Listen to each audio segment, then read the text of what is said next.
I came, my first fighter squadron was in Shaw, South Carolina, and we had the Patilla brothers. They were twins. They came back from the 22nd Squadron in Germany, and they said it's the best squadron in the Air Force. So you've got to get over there. So every month I'd go down to the order room and put in a request to go to the 22nd Fighter Squadron in Germany. And 8 years later, I finally got orders after a tour in Shaw, South Carolina, a tour in Okinawa, 100 combat missions in Korea, back to Arizona, then up to Nellis, where Buzz and I flew F-86s and taught gunnery, then down to Florida and helped start a gunnery school, then to Del Rio, Texas, and finally to Marine Corps Staff School on exchange duty.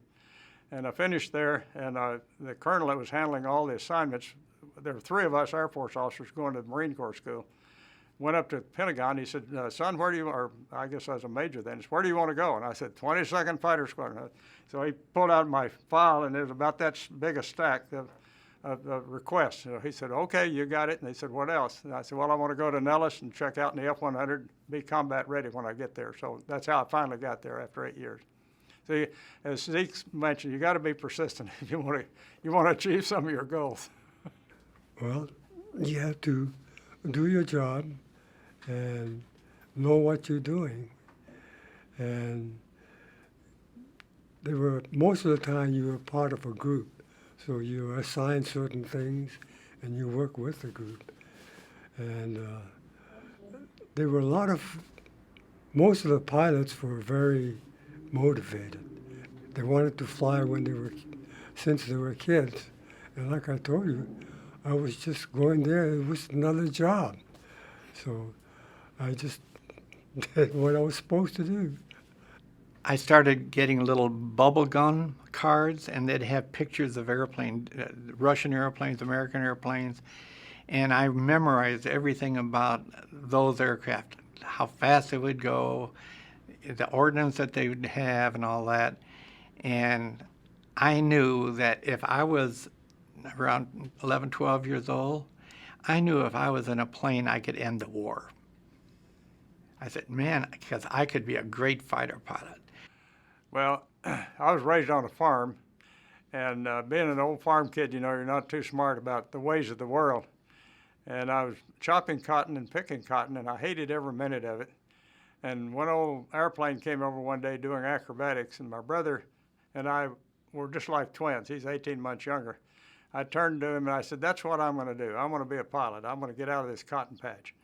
So I was about 9 years old, and that's all we thought about. He said, well, I will too. So that's what we planned on, and we studied everything we could about aviation and just learned everything we could. So we both became pilots, and I got out of high school, and we didn't have any money. We were raised during the Depression. We lived in an 800 square foot house with 6 kids and mother and dad, no electricity, no running water, and no bathroom. And so I got out of high school, and I got a scholarship for $30 a month to go to 1 year of school at Texas Tech in Lubbock, Texas, study agriculture. And that paid my room and board. Then I shoveled cow manure out of the college farm barn morning and night to pay the rest of my expenses. And I didn't have time to clean my boots off in the morning, so I'd walk into class and the whole class would move over to the other side of the room. And so at the end of the year, I went down to the recruiting office, and I told this old sergeant, I said, I want to be a fighter pilot. He said, sign up right here, son, we'll get you right in. Well, recruiting officers, they find a fish there. They had a good one. And the pilot training wasn't even open then. So I had to go through basic training. Then I went through tech school to be an armament mechanic on B-29s, and then I did all the armament on B-29s and got to fly as a gunner part-time. So finally got my orders to go to pilot training when they opened it up, and that's how I finally got to pilot training. I joined because of Korea. Well, while I was in flying training, somebody let the word out that I was coming, and they called it off. So I never went to Korea, but there were 2 slots to go to Germany. And me and a friend, we put in for those, and my last ride was with the boss of the training section, and he was impressed, so I got my choice of Germany. So I went over to Germany. I really wanted to fly F-86s. Everybody did. that was the best fighter then. But I was trained in F-84s. But when I got to Bitburg, they had 75 brand new F-86s sitting there because a Russian MiG had come across the border and shot down one of our F-84s. And they immediately beefed everything up to fight the MiGs. So I went into the 53rd Squadron for 6 months, and then I went up to the 22nd Squadron, where I spent the next 3.5 years, and that was great. Of course, it's different now. There were no rules then. Korea had just ended. A lot of the pilots came over, and as you may have heard me yesterday, things like our oxygen mask, they cut a hole in them where a cigar would fit in there, and they were smoking cigars while they're flying, and stuff like that would go on. And we'd go up, and our big job was to learn how to dogfight good in case we did get into a fight with MiGs. Friends of mine used to say, "What reunion did you say you were going to, Lois?" And I said, "The what reunion?" They said, "The what reunion?" I said, "The what reunion?" You just go and they say, "Huh? What? I beg your pardon? Bitteschön." Because I said they're all hard of hearing from. It was before, we were smart enough to put the earplugs in and the jets were flying over all the time, and they were on the tarmacs. And Well, my predecessor was a pretty loose kind of guy. They'd been flying F-86s, and he was not. I don't think he really realized how tough it was going to be flying F-100s. And of course, I had more experience than he had. Plus, I was combat ready in the F-100. So I called the first squadron meeting, and walked in. Here was a couple of pilots sitting there real lackadaisical reading a newspaper when they were supposed to be there for a meeting. So I didn't say a word. I just stood up at the lectern and stood there for 30 minutes, didn't say a word. And by the time everybody drifted in, the air was getting pretty tense, and I never had to say a word, and nobody was ever late after that. So that was one little point of leadership. He was very strict. You've got to do this, but then I want you to have fun.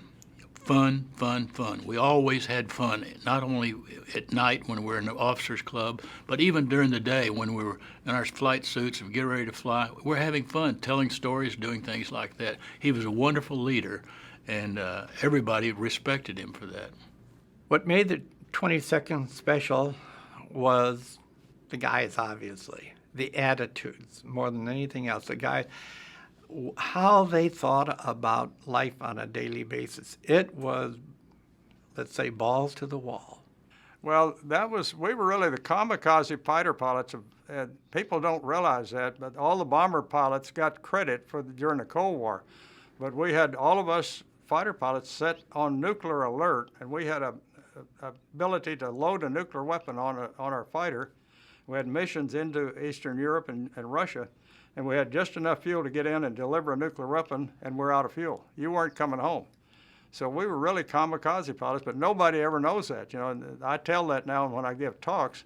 People are shocked. They say, "Oh, we thought only the Japanese did that." Well, we knew we weren't coming back. So that's a little known fact, I think, of national defense that people don't realize. We did that for years in Europe and also in Asia. In the Cold War, we were individuals going to our own targets. There was nobody protecting you. It was, you have a target, you get there as fast as you can. And I remember, was it Don Emmingholz?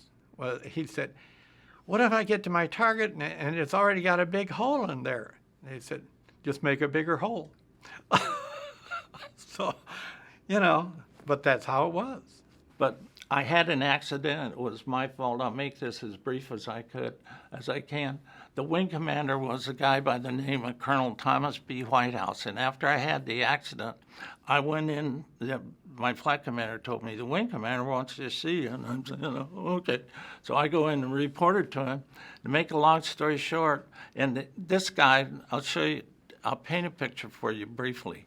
He was sitting at the ops officer's desk. He smoked cigarettes with a cigarette holder. He had his greatcoat. It was a March and cold, and his greatcoat was hanging on the coat rack. He had his Class A blue uniforms on with the buttons unbuttoned. He had his feet on the desk. He was smoking his cigarette with a cigarette. He had his wheel hat on the back of his head, it wasn't squared away. And he was smoking a cigarette. And he said to me, "What happened, Don?" And I said, pardon me, my French, "Sir, I fucked up." You know what he did?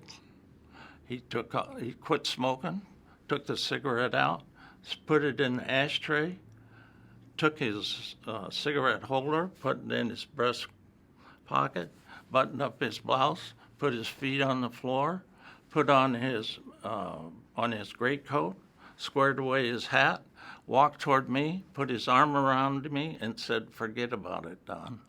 And that was the end of it. Well, we used to go, we had to go down to Africa in the winter for gunnery because the weather was so bad in Germany. And we had gunnery ranges down there, and we'd fly off in Tripoli. So we'd fly gunnery missions 5 days, and then we had the weekends free. And so Buzz Aldrin and a couple of more of us decided we were going to explore all the Roman ruins under the Mediterranean from Tunisia to Egypt. So we started a program. Every weekend we'd rent an old car, and we'd go and take our sleeping bags, and the first sergeant would cook us up some chicken, and we'd take an ice chest, and we'd shoot fish with our spear guns and ice them down.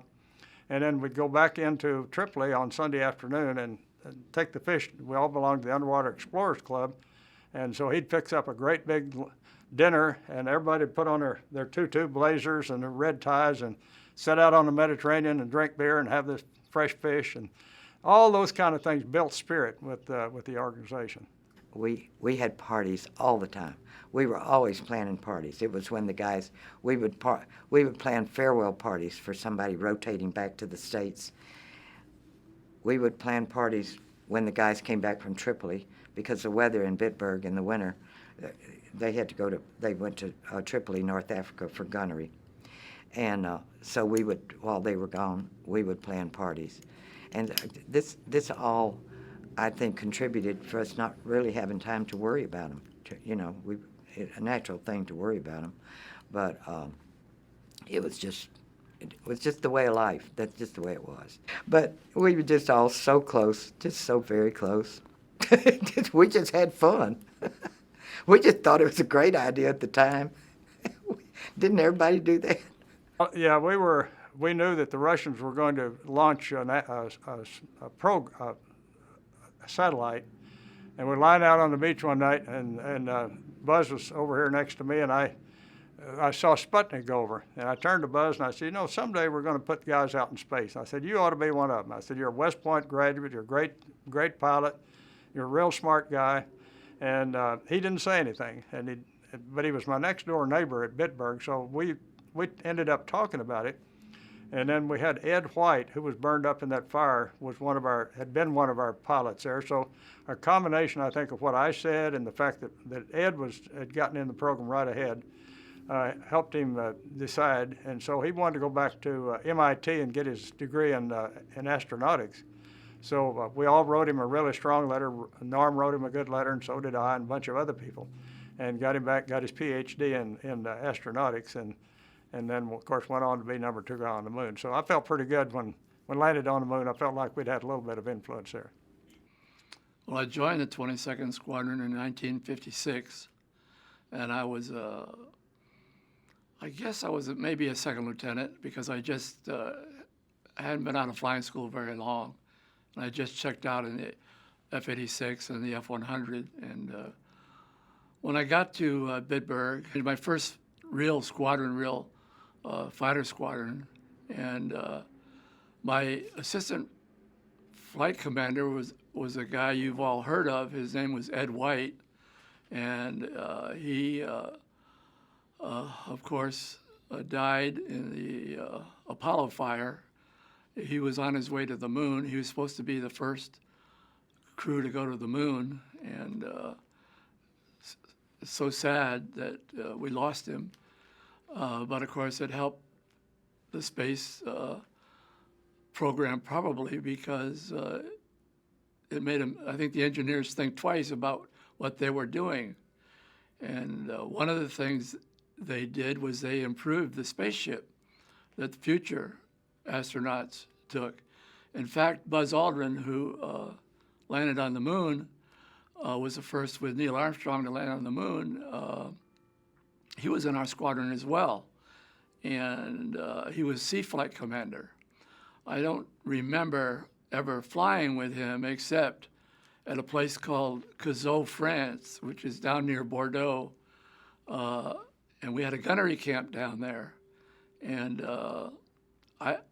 they had a competition. We always tried to outshoot each other, you know, in the gunnery competition.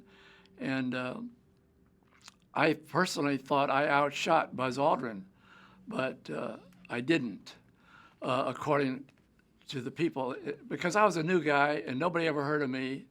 But as I remember it, I outgunned him.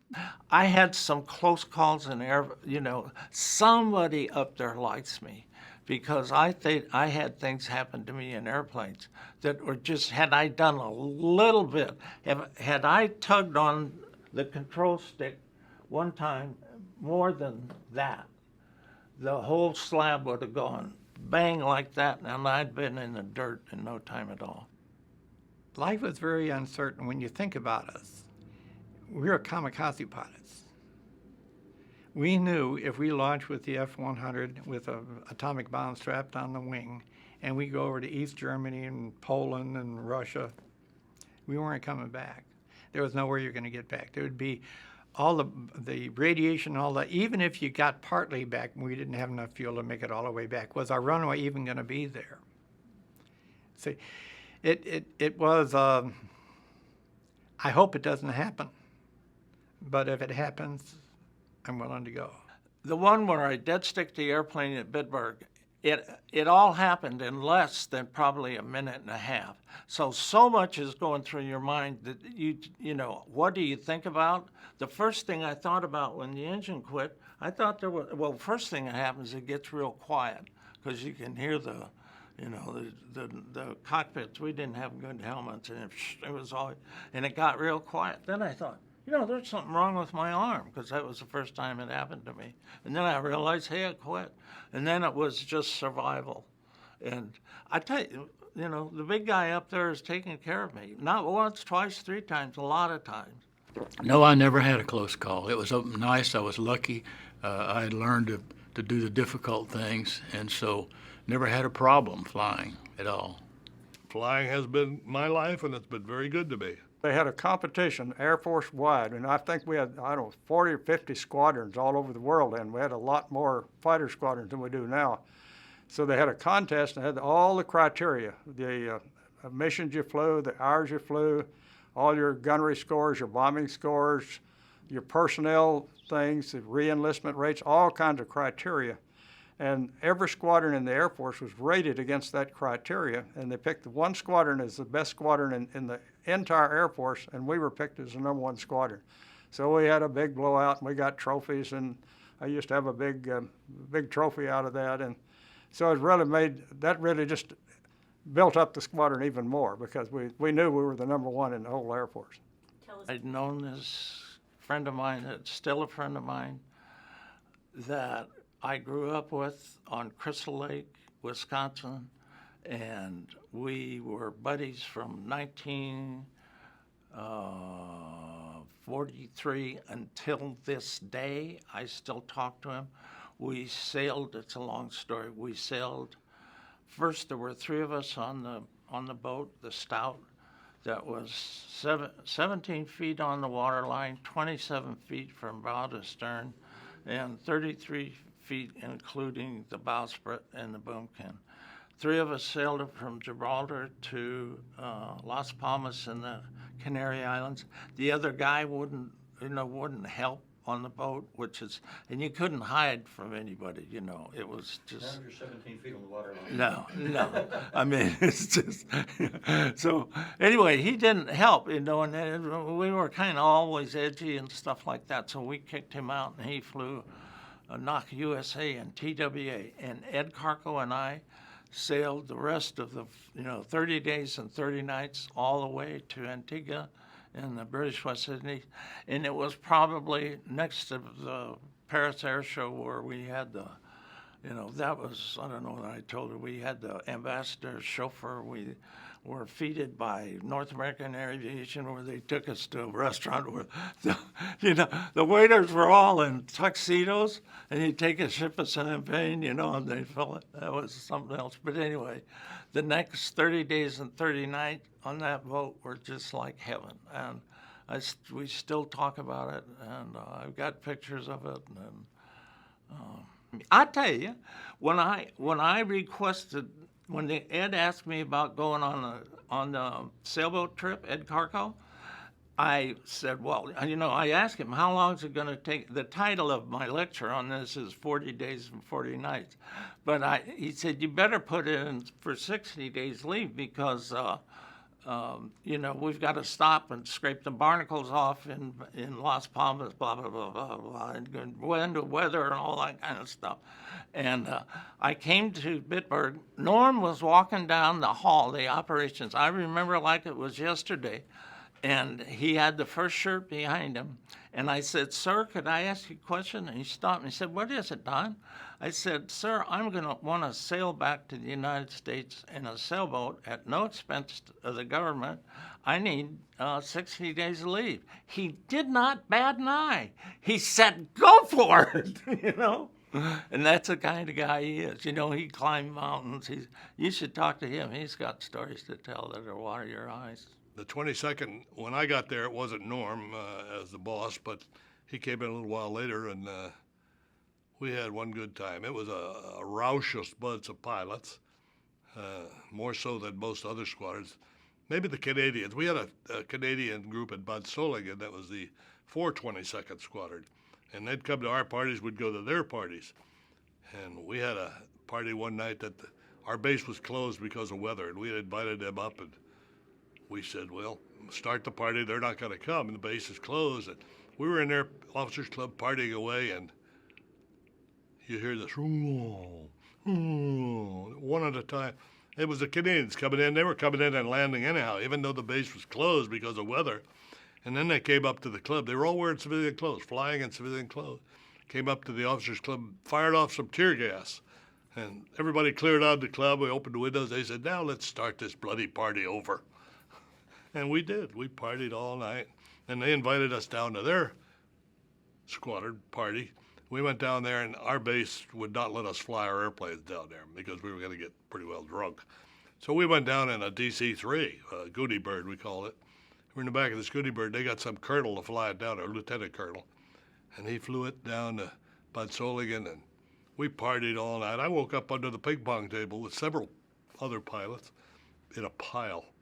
Anyhow, went to the BOQ, we hear this roar, and the airplanes are going by, and we all got up and went down to the flight line, and they had their acrobatic team up, still in civilian clothes. They were the guys we were partying with. I don't know if they were under the ping pong table, but we partied with them, and they went up and did an acrobatic show for us. And then it was all over. We said our goodbyes and went down to get on this DC-3 to go back to Bitburg, and the Canadians had taken the rudder off of the airplane so it wouldn't fly. Yeah, and this colonel went through the roof. He didn't want to come down in the first place. He was assigned to do it. And we had a couple more hours there while they put the rudder back on the airplane, and we went back to Bitburg, and we got on the Goody Bird, and the colonel's flying along. We all went in the back of the airplane, and you don't know what the trim is on an airplane. You've always got pressure on the stick or the yoke for your speed you're flying. If you fly slow, normally the nose wants to come up, tail goes down, so you trim all that out so that you can fly hands off. That's what trim does. Well, we'd be back in the back of the airplane, and he would trim the airplane for that, and then we'd all march to the front of the airplane. And then the airplane go into a dive, and he would pull it out and trim it back and get it going. We'd all march to the back of the airplane, Well, we had fun with everything we did. Everything was a challenge. No, it was a wonderful experience, as I said. It was difficult for me to leave it. I left it. I've done very well since, but I love coming back and seeing these guys every year and a half. Everything in your life was in order, and I think that's probably why we partied so heavy, because everything else was structured structured, probably is a better word. And then when they would come back, we would have Mary Ann parties. The Mary Ann parties, there was a song popular at the time called All Day, All Night, Mary Ann, down by the seashore, something like that. So we'd say, okay, after beer call this Friday night, we're going to have a Mary Ann party. So Doc Dawson would pass us what we call go-go pills, and they would keep us awake. And so we would go to John Lake. Don't tell anybody. We would go so we'd we'd go to Dawn Lake, just have a wonderful time. Another thing we did was, mostly after beer call, you didn't dare go home and go to bed because somebody would just walk in and say, wake up, the party's not over, we're still partying. If anybody dared go home, we'd go wake them up. We'd look around and say, okay, hey, what happened to so-and-so? Uh-oh. So we'd go to their apartment, walk in. Nobody locked their doors. We'd just walk in, you know. There's stories I could tell you about that, too, but I won't. and one night, Joel and I had gone to bed, and one of the other couples in one of the other squadrons, Rube Goldberg and his wife, they had a dog, a Great Dane named Jeff. They brought Jeff into our bedroom and woke me up, and I opened my eyes, and I'm just waking Joel up. Joel, wake up, there's a horse in our bedroom. It was just huge. This dog was huge. And it was one of the things where we had gone home and gone to bed, and they decided, oh no, the party's not over, so they came to wake us up. It was a fun time. It was a serious time. So you wanted to do fun as much as you can. And even if it's some little airman, or not airman, but young officer who wasn't a pilot, and you put him on the bar after he's been drinking a lot, have a lot of bottles at the end of the bar, and you slid him down in the bottles like a bowling ball. That was one of the other things. There's stories after stories after stories like that. Flying, it's serious. There's not much in the way of real stories when you talk about when I was flying, because we didn't have the combat missions to talk about. Everything we did was serious, and of course, one of the most serious things of all is every time you'd launch, you'd come back and you'd look at the weather, and you'd be 100 feet, 200 feet, and you want to, am I going to break out? Am I going to be at the runway or the side of the runway? Am I going to be able to land? Am I going to be able to get the plane stopped? It's an icy runway. Is my drag chute going to open up to slow me down? Every landing was exciting. It was thrilling, and when you got back, you said, "Thank you, Lord." But that's life. That's a fighter pilot's life, and everybody has their own direction, and who knows which direction they go after they get out, and why they go in the direction. But life can be fun, life can be serious, but most of all, you got to enjoy your life because it's too damn short. 85 years old, and I don't know where the hell those 85 years went. Life, in the most simplistic way, is the most beautiful thing on this earth. I am so happy just sitting in the chair and watching the birds, you know.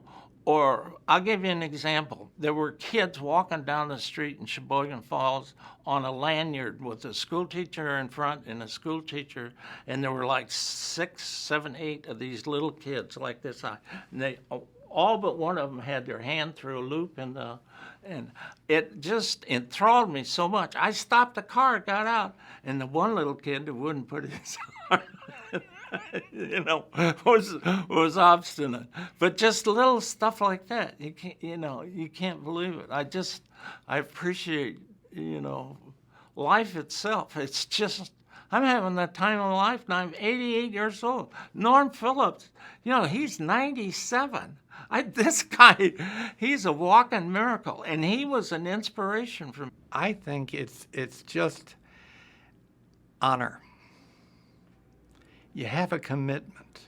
You have a commitment to do what you say you're going to do. And you do it, no matter what the circumstances. And you pray to God that you're successful at doing what you're asked to do. And that's what it's about. And that's what life's about. It's a commitment to whatever you do. Well, you have to realize that we all have strengths and weaknesses. Forget about the weaknesses. Concentrate on the one or two strengths that you have and follow those. Hopefully someday somebody will hear some things that we say, and maybe they'll think twice before they send us into combat into some stupid war that's not necessary. Those memories of that 3-year period and when we started the reunions, Joel and I and the Steinmillers and the Williams started the first reunion in Green Oaks in Fort Worth in 1984. And since then, we've had all these reunions.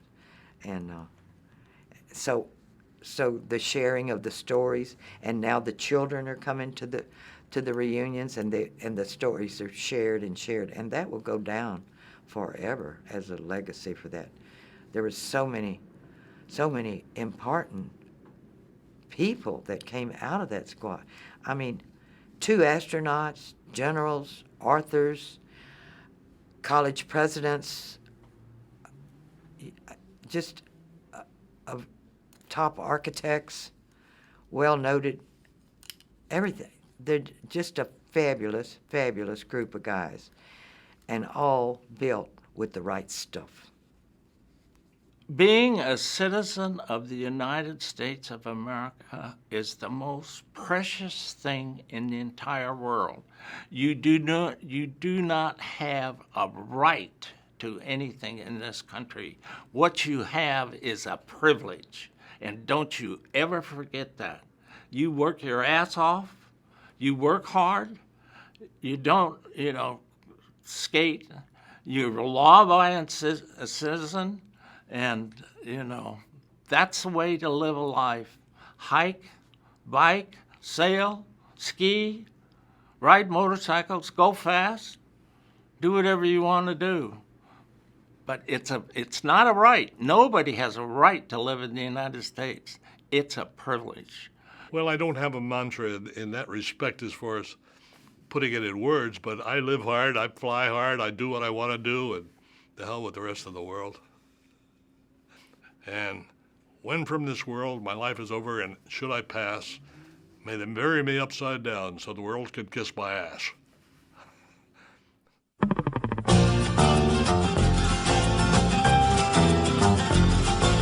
All day, all night, Marianne, down by the seaside, sipping sand. Even little children love Marianne, down by the seaside, sipping sand. Marianne, oh, won't you marry me? We can have a bamboo hut with brandy in the tea. Leave your fat old mama home, she never will say yes. If your mama don't know now, she can guess. All day, all night, Marianne, down by the seaside, sipping sand. Even little children love Marianne, down by the seaside, sipping sand. When she walks along the shore, people pause to greet. White birds fly around her, little fish come to her feet. In her heart there's love, but I'm the only mortal man who's allowed to kiss my Marianne. Everybody! All day, all night, Marianne, down by the seaside, sipping sand. Even little children love Marianne, down by the seaside, sipping sand. And when we marry, we will have a time you never saw. I will be so happy, I will kiss my mother-in-law. Children by the dozen, in and out the bamboo hut. One for every palm tree and coconut. Don't rush me. All day, all night, Marianne, down by the seaside, sipping sand. Even little children of Marianne, down by the seaside sipping sand. Down by the seaside sipping sand.